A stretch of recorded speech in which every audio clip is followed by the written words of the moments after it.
Welcome back to the channel. My name is Rob and today we are going to be exploring alternatives to oil paints. If you have seen any of my previous videos, you will know that I use oil paints in my army painting, my commission work, in the videos that I produce. I use them all the time. I think they're brilliant, I think they're versatile.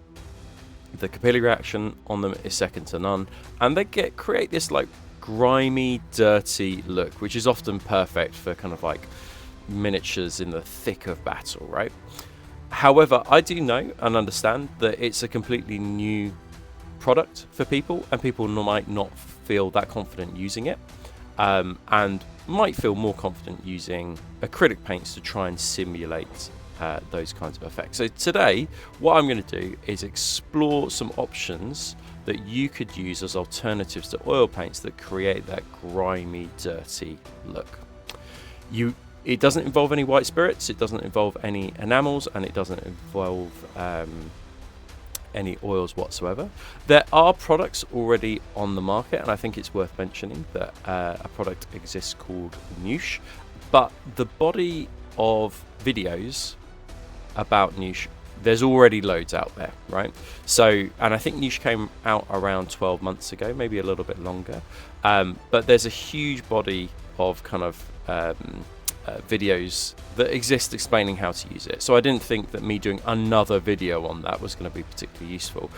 If you do want to have a look at Noosh, then I'd suggest looking at the Artist's Opus video that they did. They actually did a really good, and I think the best breakdown of how it works. However, I'm going to be looking at some different products today, some artist products that I think are worth looking at, and perhaps worth investing in. I'll let you make the ultimate decision when you see the results at the end. So let's get into it. So we're going to start off with a Blood Angels miniature first of all. You saw the Raptor and the Blood Angel before, and basically what we're going to do, we're going to paint up these two miniatures. Now I'm not going to go in kind of too much detail around how I did all the extra kind of fine details on this model. I really just want to focus on the armor. So what we're doing is I've used Slaughter Red speed paint here, and I'm covering a white primed model with this Slaughter Red speed paint. Now what I do is I wait for this first layer to dry, and then I do a second layer of it. So it's a very, very dark red. Really nice color, this Slaughter Red though. For the helmet, exactly the same. It's primed white, and then I use Zealot yellow. This was really nice actually, like for helmets for Blood Angels. I was like, oh yeah, this is the one, this is good. So that's what the model looks like when it's has two coats over it. And then we're going to use Fiery Vermilion. Now Fiery Vermilion is a paint within the new Masterclass range, the John Blanche range, but you could use something like Pure Red, which is in the Fanatic range as well, and it would be pretty similar for this. Remember, we're going to knock this back with simulated, not oil paint washing a bit. Just using a sponge just to pick out all those, all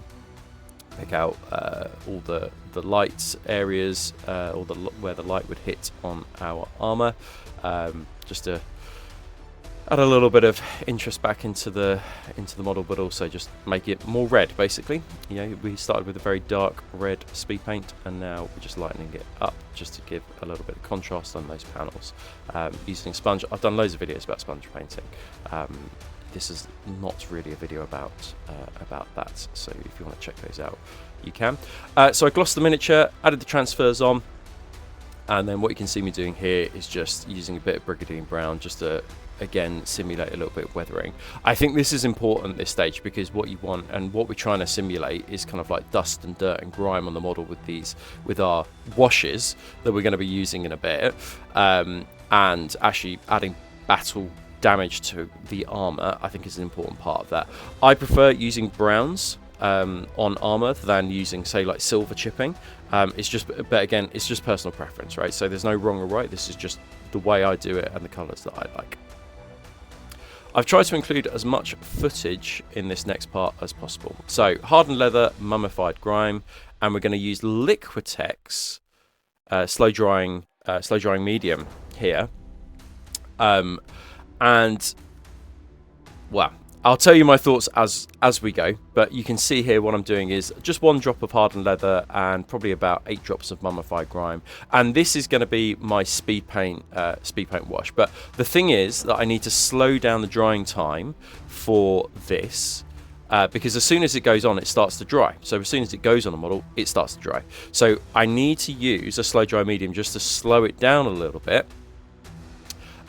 in order to be able to wipe away the excess but not leave behind any kind of like horrible coffee staining. Okay, so that's the purpose of adding this slow dry medium into it. I've also added a couple of drops of speed paint medium in it just to loosen it up and just to get it moving over the model as well. And what I have done here, so I've obviously glossed the model because I've added the transfers on, but I've re-glossed the model as well. Now it's up to you. If you have an airbrush, you can gloss it using an airbrush, but they're also you can get gloss varnish rattle cans as well that work just as good. And you know, I often, if you don't have an airbrush, I often think that car lacquers are actually quite good for glossing miniatures to protect them. So I slapped it all over the helmet and the model, and then I waited 10 minutes. And then this is the results. Now I used a sponge initially, just in some, just dipped it into some water. But 10 minutes, I thought, for the Liquitex slow dry medium was too long to leave it. It was a little bit tacky when I started removing it, it was a little bit of a pain actually, and it was a little bit stubborn to remove. I had a closer look at the bottle. After doing this, I should have looked really before, and it slows the drying time down by about 40%. So really, if you're going to use this product, you need to leave it for a couple of minutes at most, and then you will then be able to wipe it away easily. Now, although it is tacky, it's still removable. So in the corners, this kind of like grimy wash that we've created is going to be left behind, and I think when you see the end result, it looks quite cool, but it just takes a little bit of elbow grease and a little bit of effort just to wipe off that kind of like tacky layer that started to dry. But it does come off. But my advice would be to leave it, if you're going to use this product, leave it for a couple of minutes and no more. What I would say, the problem with that is often you want to work at a squad of 10, a squad of 5, or in one go. You're not often doing one model at one go or at one time. So when we look at our next product, I'm going to talk about in a bit why I think the next products are probably a little bit more handy than this one. So I've then matted everything down. You could use an airbrush or a rattle can to mat it all down. And then we can then add the details. As you can see though, it's kind of got this like grimy, battle-worn look. There's some contrast on the armor. It looks dirty. It looks like this Blood Angel's literally in the thick of battle. But so the effect is good. Like it worked. It did slow down the drying time of the speed paint medium, but I think I just left it for a little bit too long. Like I think that 4 minutes would be plenty of time to leave it and then to wipe it away. In terms of that sponge and the cotton wool buds that I used, I just dipped it in clean water. You don't need anything more harsh than that. And really, if you're watching this video, it's probably because you want to avoid using things like white spirits, for example.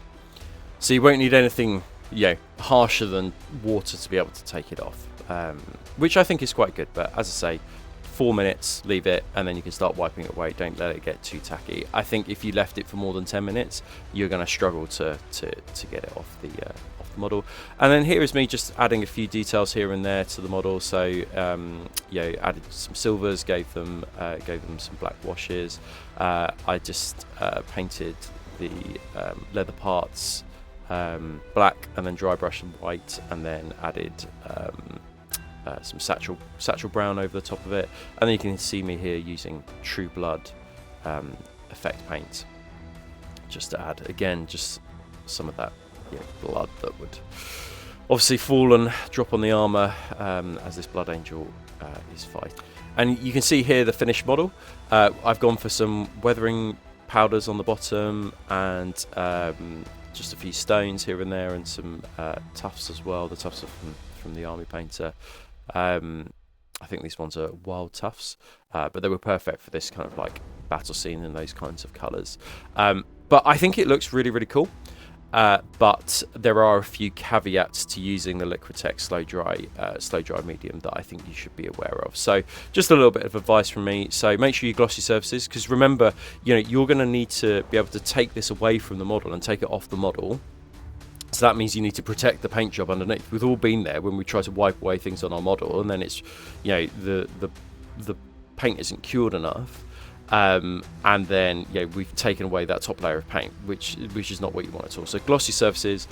This one can be mixed with water, although you saw me mix it with some speed paint medium, but it can be mixed with water. You can use any of the Army Painter paints with this, so the Fanatic range, or the speed paints, or the air range, all good. The workable time is really 5 minutes, and then after that it will get a little bit tacky, so that's something to bear in mind. Don't apply heat to this at all, because otherwise it's game over. You will never be able to get it off. It was less than £10 from Amazon, that massive bottle, so it's going to last you a really long time.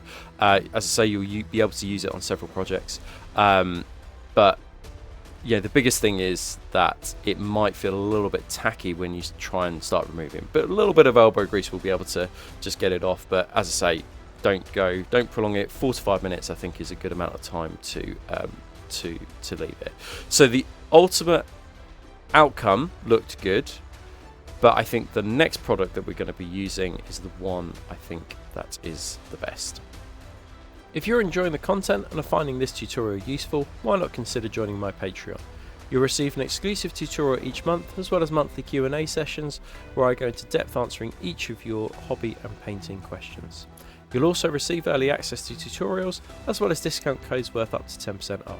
For as little as £3.99 a month, you'll be supporting the channel grow and develop, which allows me to support you with even more hobby tutorials. Right, let's get into our next product.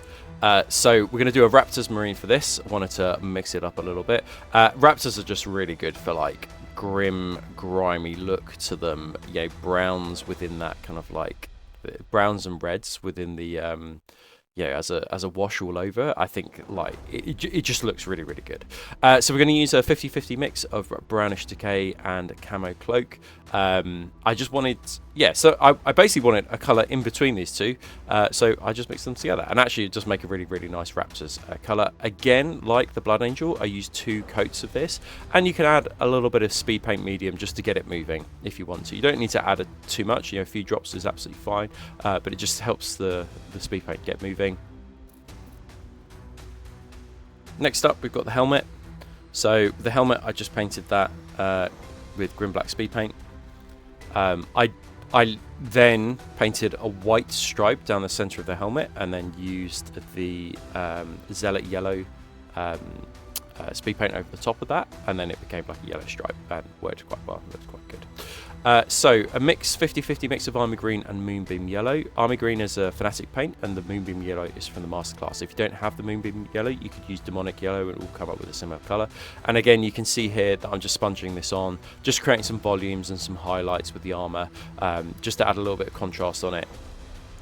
I'm just keeping the paint job super simple, because these were one-off testers, right? So this process is super forgiving, super simple, but the outcomes actually look pretty good. Once we've added our wash over the top of it. In terms of next steps, I've glossed the model, added the transfers exactly the same as we did with the Blood Angels model, and then you can see me here adding in some dirt and grime and chips to the armor. I've used Banshee Brown, but you could use any dark brown, Brigandine Brown, Oak Brown, something like that. Banshee Brown is from, again, the John Blanche set. I really like it as a color, which is why I often use it. But if you don't have it, you can use any dark brown will work really well. But yeah, I really like this as a color. It's my go-to chipping color for lots of different kinds of armor, but I think it works particularly well for Raptors. So just add your chipping, your battle damage all over, and you want it to be quite heavily chipped in the middle of a campaign, right? Once he's in a battle, this paint is not going to last long on this lovely paintwork isn't going to last long. But it is important to note that I had then re-glossed the model, just to protect all the things that we've done. So let's go to our next step. So I'm going to use Banshee Brown, molten lava and just a dash of matte black just to darken it down a little bit later. It was just a little bit too light, I think, when I made the Banshee Brown and molten lava mix. So I just wanted to darken it out with a little bit of matte black. So I've created Banshee Brown and molten lava. I wanted like a dirty, rusty, browny look to it, and this is our slow dry medium. So you need equal parts slow dry medium to paint. So that basically means this pot of Winsor & Newton slow dry medium is going to last you. I can see this lasting you years. Like this is, you're not going to use a lot of this at all because it's about equal part paint. Now, in order to thin it, because it is very thick at this moment in time, you can add a few drops of thinner into the mix. Do not, under any circumstances, add water to the slow dry medium. Like, it just does not work. Like, and it starts to go gritty, and like, I suppose if you're kind of like some mad grimdark artist, that might be the perfect look for you, you know, bits of grime and grit and things. But the paint starts to clump together, whereas I actually found if you just use airbrush medium, it's nice and smooth, it gets it moving, and then we've got this kind of like heavy wash, and it simulates, I think, what would be an enamel. You know, it's kind of like an enamel wash here, which is why I know what lots of people are trying to simulate without actually using oils and spirits and enamels and things like that. So far in the process, after a number of failed attempts trying to add water into this mix, I was like, okay, this is actually looking good now. We are getting places, and we are moving. I just added a little bit of black into it just to darken it down a little bit, because I just felt it's just a little tad too light. And again, you've got something that looks similar to streaking grime or grime that lots of companies sell as enamels here. It's quite thick.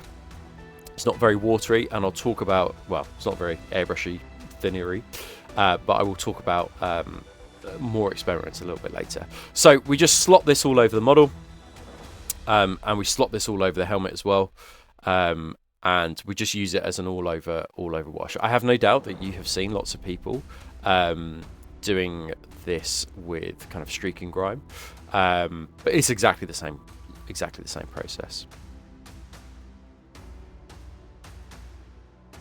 But you can see how that orangey brown works. I mean, even now you can see how you can see the potential of those colours working together. That green against that orangey brown just works really, really nicely.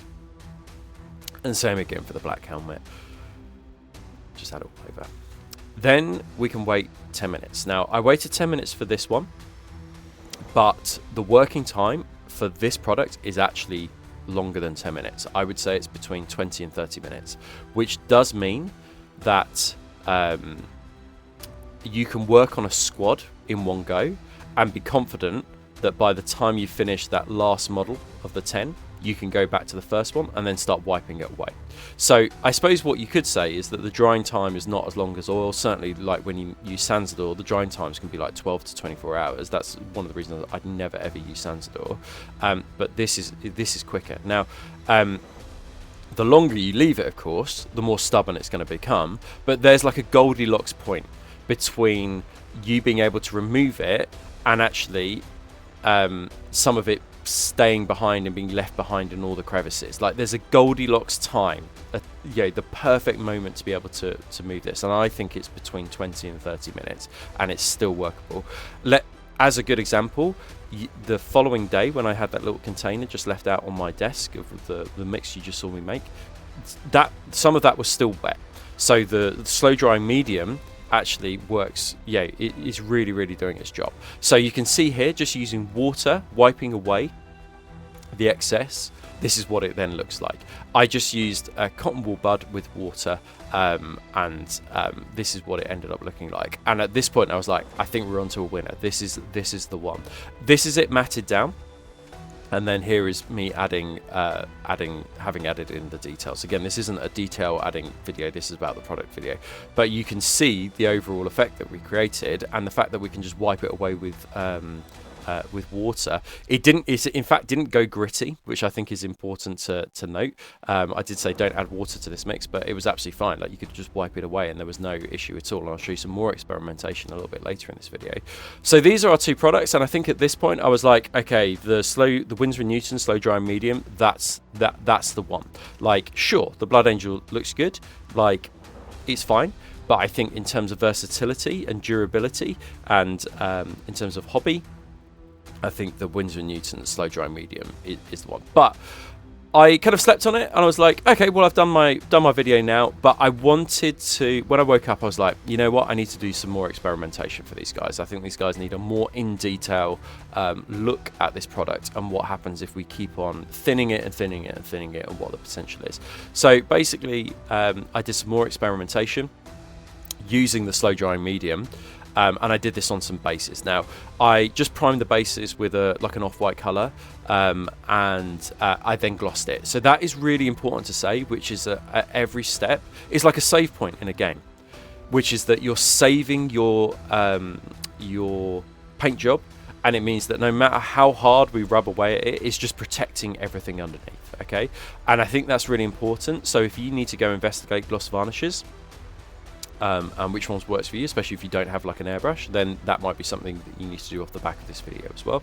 As I said before, if you're not used to or don't have an airbrush, you could always use like a rattle can, or alternatively a car lacquer. Like those will work really well and make things like bases like this and like pieces of terrain really, really durable.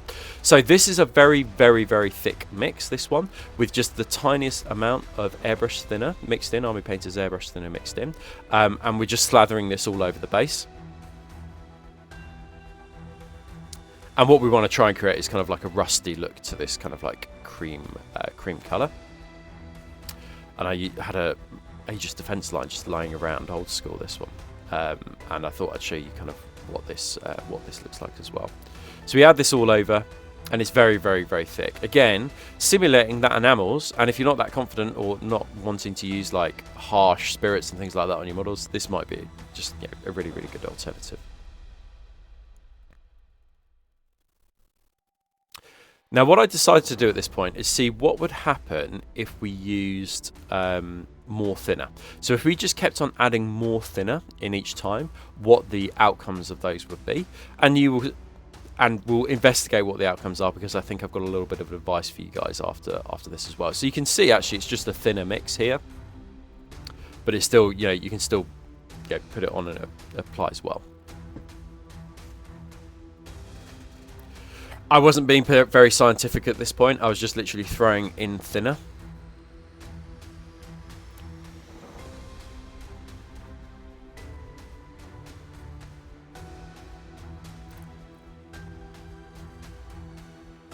I think I just want to draw people's attention again to the fact that we often work on squads, and I think that having a very, very slow drying time on these kinds of products in order to do this is important.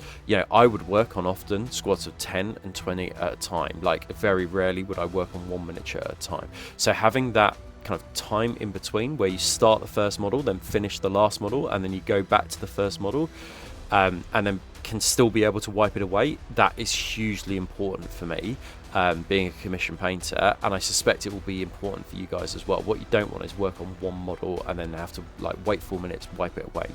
Time is of the essence when we do this hobby. So you can see here the 4 different bases that we've got, and then I waited 20 minutes. So a little bit longer this time, just to see what happened once I waited 20 minutes. So we're going to start with the sponge to wipe this away, and then I decided the sponge was not a good idea. I found it very stubborn to remove when it had a lot of airbrush thinner in. When it had less and less airbrush thinner in, it was actually easier to remove, which kind of, I suppose, with science kind of makes sense. You're diluting the slow dry medium. So I suppose it's less of it to do its job, right? I did then, the sponge wasn't so good, so I just then moved to cotton wool buds, and then I waited 20 minutes for this, and it wiped away really well, and really easily. I mean, it is glossed, of course, so it's gonna wipe away really easily, but it gives that kind of like, that rusty look in all the crevices that people are often looking for. I think just be careful if you shove that cotton wool bud into the cracks and the recesses, it will take it away because it's still drying at this point.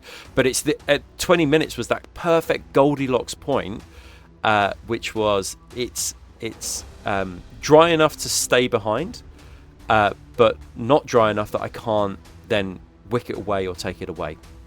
So my advice is keep the mixtures slightly thicker. Don't water them down too much. Just a few drops of airbrush medium. On larger surfaces, you can use a sponge, but on smaller surfaces, I'd highly recommend using cotton wool buds or Q-tips. I'm sure there are kind of sponges that are probably kind of like pointed and kind of would work as well. And then I think you're there. I think this is it. Like, I think this works really, really, really well. One thing I would say once I experimented with this is that you cannot, under any circumstances, mix this with the speed paints. Like, this is only good for the Fanatic range, or the kind of like what I describe as the normal acrylic range. I mixed it with speed paint, and it basically became grainy in the same way that adding water to it makes it become grainy. Okay, so just a piece of advice there. So there are a few caveats when we use these products to bear in mind. So I think lots of testers are going to be important for you guys before you actually start applying it to models. Make sure you do a test model all the way through that you can afford to lose. In terms of advice, glossy surfaces, that is, I cannot emphasize enough. It's a save point. It protects everything underneath and just makes that wicking away just so much easier. If you're using this, do not, under any circumstances, mix it with water. You can use water to wipe it away with a cotton wool bud or on a sponge, but do not mix it with water. It will become grainy unless that's the kind of look that you want to go for. You can, though, easily mix it with airbrush thinner, and that's absolutely fine. I don't know what scientific nonsense is going on there, but it works fine and just loosens up that mix. Don't forget to use 50-50 mix of paint and that slow drying medium. That's really important. Use them with the Fanatic range, so what I describe as their normal kind of like acrylic range. The workable times is 10 to 30 minutes. As you saw with those bases, I thought like 20 minutes I think is the Goldilocks. I think that's the perfect point, the just right point. Don't apply heat, for goodness sake. I did that. Huge mistake applying heat, because it's like within 10 seconds the slow drying medium is just completely nullified. You've dried it and it's not going to come off, so do not do that. This was less than £10 from Amazon, and it's going to last you, I can't see this not lasting you years, to be honest, like how much you get. And I think it's going to last a long time. You can use it for several projects, as I say. And then what I did do is that if you're finding that you leave it like an hour by accident, something comes up that you have to walk away from, as long as you've glossed it, you can use a cotton wool bud and a little bit of white spirit just to wipe away that paint, and it will come off. You're basically just removing that paint with the white spirit. But if you're using white spirits here, then I kind of say to you, well, why not just use oils, right? So but it is emergency backup. You can use a little bit of white spirit just to wipe away very, very stubborn kind of this very, very stubborn wash. And that's it, guys. I hope this has been useful for you. I know I get asked about this all the time, so anybody who asks me in the future, I'll just direct them to this video. I think, like with all things, this is going to require you to take up the mantle of experimentation, to experiment yourself. But I think that slow drying Winsor & Newton artist medium is the way forward if you wanted to try an alternative to oil paints. Thank you ever so much for watching, and really a big thank you to all of my Patreons. I've just recently set up a Patreon a couple of weeks ago, and I've been overwhelmed by the support. Guys, you make these videos possible, so thanks so much. Thank you again to the Army Painter for also making these videos possible. I would not be in this position or be doing these things if it wasn't for them either. Take care, guys, and I shall see you on the next one.